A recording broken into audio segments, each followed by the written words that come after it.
رفتیم. درسته که کرونا بود و سخت بود که از رشت بیایم به شهر دیگه، اما به خاطر شما اومدم انزلی. خودم می‌خواستم البته دور بزنم ولی خب دیگه توفیق اجباری شد. الانم می‌خوایم با هم دیگه بریم رو اسکله. این ماسک هم که همه جا باید باشه. خب بگیم ببینم چه خبر، احوالتون چطوری؟ کسی اینجا نیست؟ اسکله همیشه خیلی جذابه. تو فیلم هم خیلی استفاده میکنن کلا از این، یعنی میان اینجا و اینجا خیلی فیلم برداری میکنن چون خیلی خوشگله واقعا. اینجا پاییز شده رسما.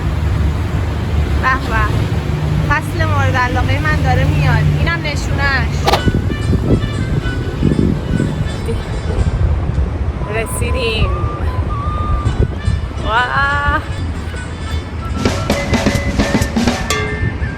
Here.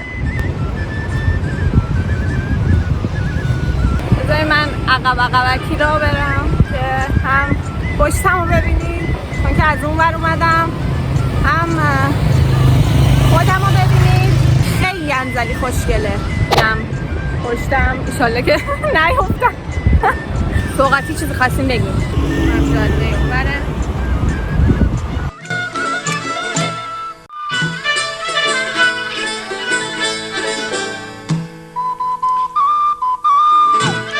زود بریم میخوام از این قایقا بگیرم براتون.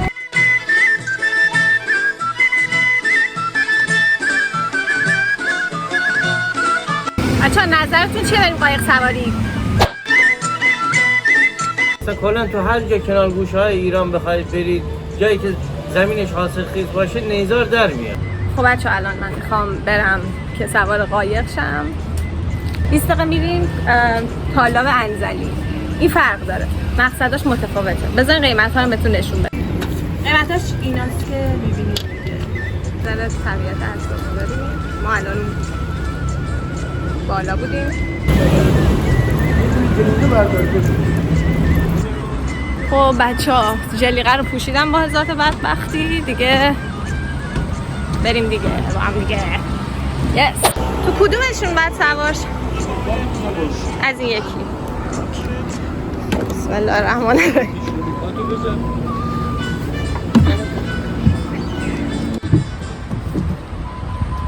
جاتون خالی.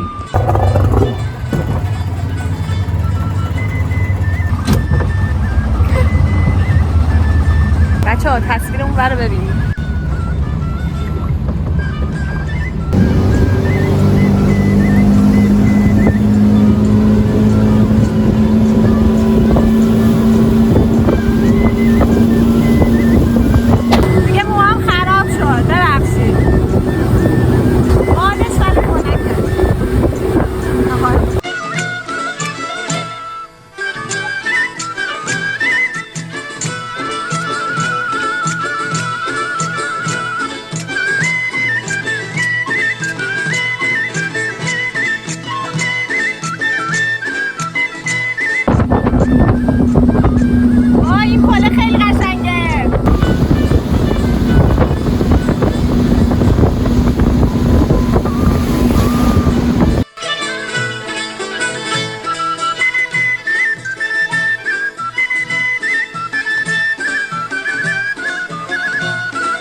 آروم داریم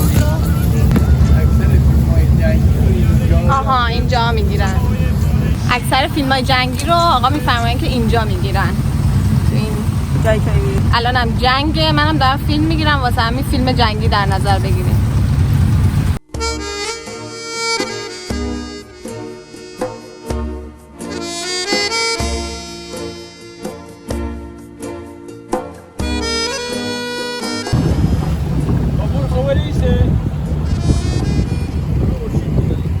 فکر کنم داره تموم میشه.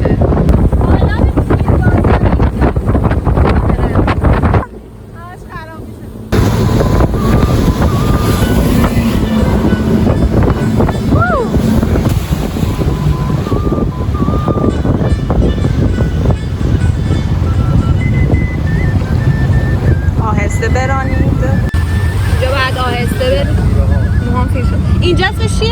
هر کدومش یه جزیره است، دورش آب. آها جزیره است دورش. هر کدومش یه جزیره است که دورش آبه. منم یکی از این جزیره ها میخوام.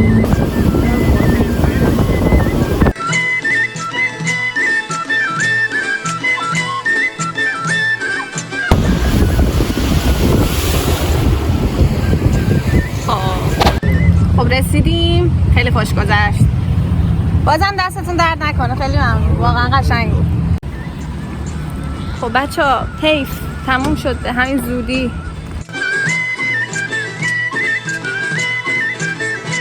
با موهای صاف رفتم، با موهای فر برگشتم، ولی حیف واقعا دلم تنگ میشه. بچه‌ها یادتون نره که حتما سابسکرایبم کنید، خیلی دوستتون دارم. بای بای.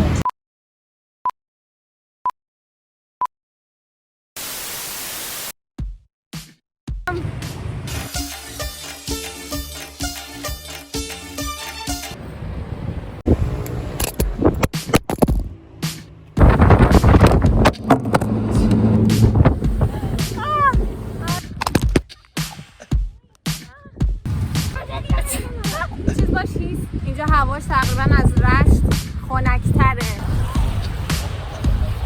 There is a cruise here. منطقه آزادم هست اما نمیدونم. خب بچه